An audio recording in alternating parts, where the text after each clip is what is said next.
तो जय हिंद गाइस। तो आज बात करेंगे कार्बन ट्रेडिंग और कार्बन क्रेडिट क्या होता है। देखिए हम बेसिक कंसेप्ट जो है ना इस कार्बन ट्रेडिंग का एक्चुअल में क्या होता है, यार किसी को अगर पूछता है तो समझते नहीं यार एक्चुअल में होता क्या है, यही समझते नहीं। तो हम बेसिक कंसेप्ट समझने की कोशिश करेंगे।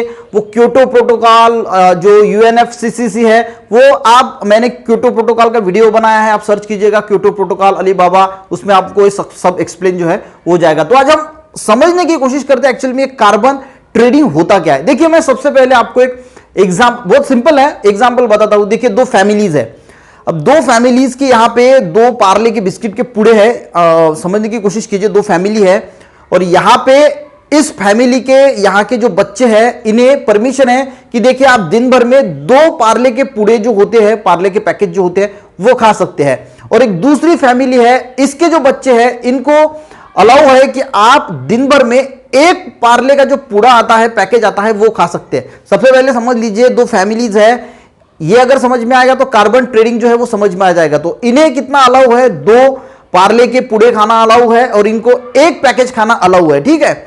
अब हुआ ये कि इस फैमिली के बच्चे को एक जो पार्ले का पैकेज था वो खाना अलाउ था, तो इसने दो खा लिए, ठीक है। और इसको कितना अलाउ था, इसको दो खाना था तो इसने एक खा लिया, ठीक है। अब शाम को पिताजी आए, फैमिली के मेंबर आए, तो इसको पूछा कि भाई तुझे तो एक अलाउ था। अब उसने सोचा कि शाम को पिताजी आएंगे तो अब जवाब क्या देंगे। तो देखिए इसको अलाउ कितना था, दो था, इसको एक था, तो दो वाले ने एक खर्चा किया, इसके पास एक जो है वो अभी भी बचा है।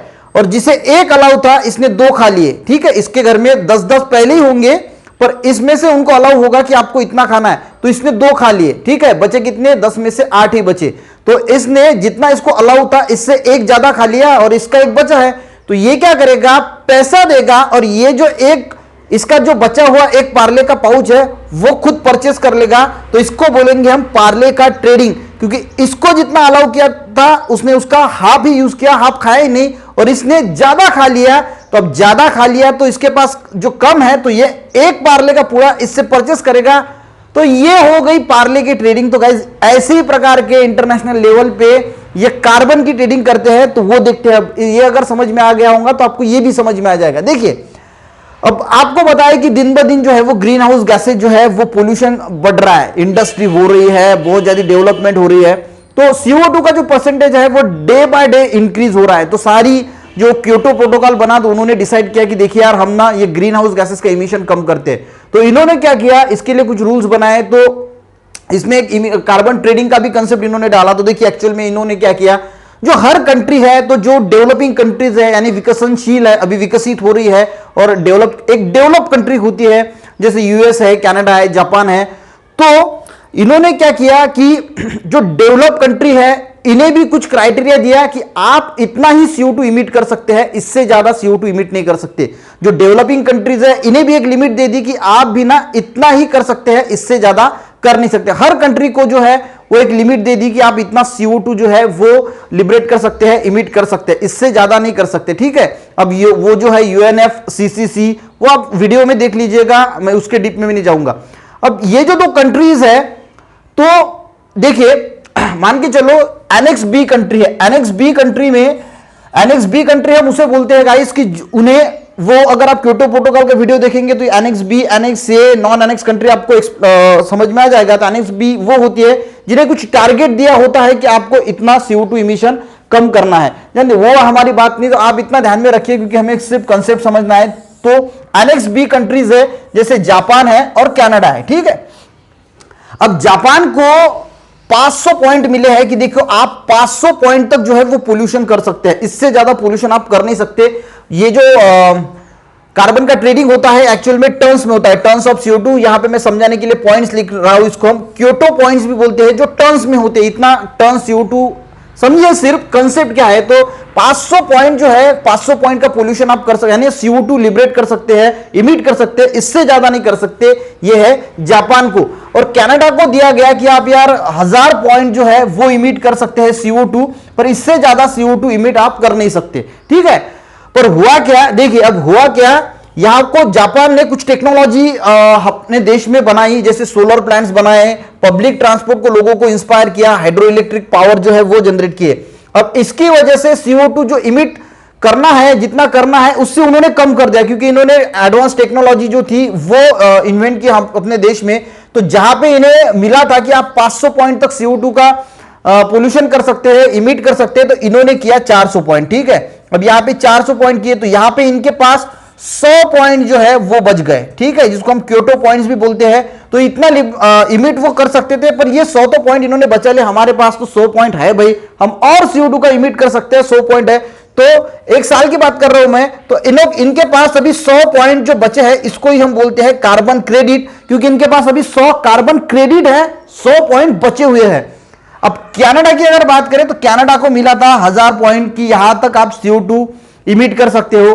पर यार इन्होंने कोई ऐसी टेक्नोलॉजी नहीं लाई, कुछ नहीं लाई, पर गलती हो गई और ज्यादा जो है वो इमिशन CO2 का कर दिया, और इन्होंने पॉइंट एक्चुअल में इमिट किए 1100। इनको यार 1000 मिले थे, इन्होंने कर दिए 1100। तो इन्होंने क्या किए, 100 पॉइंट जो है वो ज्यादा इमिट कर दिए CO2 के। अब इनके पास तो 100 पॉइंट ज्यादा हो गए, और इनके पास 100 पॉइंट बचे हैं, क्योंकि कार्बन क्रेडिट 100 पॉइंट का इनके पास बचा है।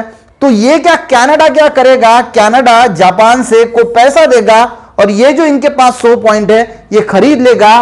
तो खरीदने के बाद जापान को जाएगा पैसा, और कनाडा का जो है वो लेवल में आ जाएगा। यानी 1100 पॉइंट जो इन्होंने खर्चा किए थे, तो 100 पॉइंट इन्होंने इससे परचेस किए, तो ये आ जाएगा लेवल में। तो इसको ही गाइस कहते हैं कार्बन ट्रेडिंग, जो इंटरनेशनल मार्केट में होता है, जो देशों के बीच में होता है, ताकि ग्रीन हाउस गैसेज जो CO2, यहां पे हम CDM क्या होता है, जॉइंट इंप्लीमेंटेशन क्या है, वो भी सीखेंगे, वो भी देखेंगे आगे। तो इसको ही हम कहते हैं गाइस, जो यहां पे जो ट्रेड हो रहा है कार्बन, मेरे पास इतना बचा है तो तू ले ले, तेरे पास जितना बचा है, तो ये बाकी देशों में होता रहता है जनरली। ये जो नॉन डेवलपिंग कंट्रीज है, इनके पास ज्यादा कार्बन क्रेडिट होता है, तो वो डेवलप कंट्री को बेचते हैं, क्योंकि डेवलप कंट्री जो होती है वहां पे बहुत ज्यादा इंडस्ट्री है, तो वो अपनी लेवल मेंटेन नहीं कर पाते। और ये देशों के बीच में जो कंपनीज होती है, इनके बीच में भी होता है। मान के चलो कि कोई रबर कंपनी है, प्लास्टिक कंपनी है, इनके पास 100 पॉइंट्स है, इन्होंने मान के चलो कि 120 पॉइंट खर्चा किए। प्लास्टिक कंपनी को परमिशन थी 120 पॉइंट खर्चा करने की, इन्होंने 100 पॉइंट खर्चा किए, तो इनके पास 20 पॉइंट जो है वो अभी क्रेडिट है, तो इन्होंने ज्यादा खर्चा कर दिए, तो ये इसको बेच देगी। तो इसको ही कहते हैं हम कार्बन ट्रेडिंग। अब देखिए, मैंने जैसे कहा कि पैसा से जो है एक्सचेंज जो होते हैं, वहां पे पैसा देके जो है वो यहाँ पे कार्बन ट्रेडिंग होता है। यहाँ पे दूसरा एक कंसेप्ट है CDM, यानी क्लीन डेवलपमेंट मैकेनिज्म। तो इसमें क्लीन डेवलपमेंट मैकेनिज्म में देखिए क्या है कि मान के चलो कोई डेवलप कंट्री है, एनेक्स कंट्री है। देखिए, आप मेरा क्योटो प्रोटोकॉल का जो वीडियो है ना वो देख लीजिए, Kyoto protocol, Alibaba online learning search कीजिए, आपको बहुत और जानकारी जरूर मिल जाएगी। तो ये डेवलप कंट्री जो है, मान के चलो कि कनाडा, हम यहाँ पे CDM यानी क्लीन डेवलपमेंट मैकेनिज्म सीख रहे हैं, इनको यहाँ पे परमिशन है, मान के चलो हम सब एग्जाम्पल की बात कर रहा हूं मैं, ऐसा कुछ पॉइंट्स नहीं होते, उनके अलग पॉइंट्स होते हैं, बहुत मिलियन टन्स में उनके पॉइंट्स होते हैं। तो यहाँ पे इनको कनाडा को 500 पॉइंट मिले हैं कि आप इतना पोल्यूशन 500 पॉइंट का कर सकते हैं। मैं यहाँ पे CDM की बात कर रहा हूं, और इन्होंने 510 पॉइंट जो है वो खर्चा कर दिए, यानी 10 पॉइंट जो है वो एक्स्ट्रा खर्चा किए। ठीक है, 10 पॉइंट तो इन्होंने एक्स्ट्रा खर्चा किए। तो CDM के मुताबिक, यानी क्लीन डेवलपमेंट मैकेनिज्म के मुताबिक, ये क्या कर सकते हैं, ये तो एक डेवलप कंट्री है, तो जो नॉन डेवलपिंग कंट्रीज है, जैसे इंडिया है, इंडोनेशिया है, इनके किसी गांव में एक कोई भी सोलर प्रोजेक्ट या हाइड्रो इलेक्ट्रिक पावर प्रोजेक्ट खड़ा करके दे सकते हैं, जो 10 पॉइंट इमिट करने से रोकता हो। यानी ऐसा एक प्रोजेक्ट बना के दो कि जो CO2 का 10 पॉइंट का इमिशन रोकने में मददगार हो, या फिर कोई एक कंपनी है जो 10 पॉइंट इमिशन करती हो, तो उसके बराबर कोई भी प्रोजेक्ट बिठा के दो, सोलर का बिठा के दो, हाइड्रो इलेक्ट्रिक, कोई भी जो 10 पॉइंट को मेंटेन करता हो, तो ये नॉन डेवलपिंग कंट्रीज को उनको बिठा के देना पड़ेगा एक प्रोजेक्ट किसी गांव में। तो उसको कहते हैं हम CDM यानी क्लीन डेवलपमेंट मैकेनिज्म। इससे क्या होगा, जो नॉन डेवलपिंग कंट्रीज है उन्हें भी थोड़ा सहारा मिलेगा। या फिर ज्वाइंट इंप्लीमेंटेशन में हम क्या करते हैं कि जो develop country annex B country है कनाडा, अगर वो ज्यादा लिबरेशन करता है, तो ज्वाइंट इंप्लीमेंटेशन के तहत वो कोई भी डेवलप कंट्री, यहां पे नॉन डेवलप कंट्री थी, तो यहां पे डेवलप कंट्री है, मान के चलो ऑस्ट्रेलिया, वो एनेक्स A में आती है, उनको एक फिक्स टारगेट होता है कि 5.2 आपको जो है वो रोकना है, कम करना है।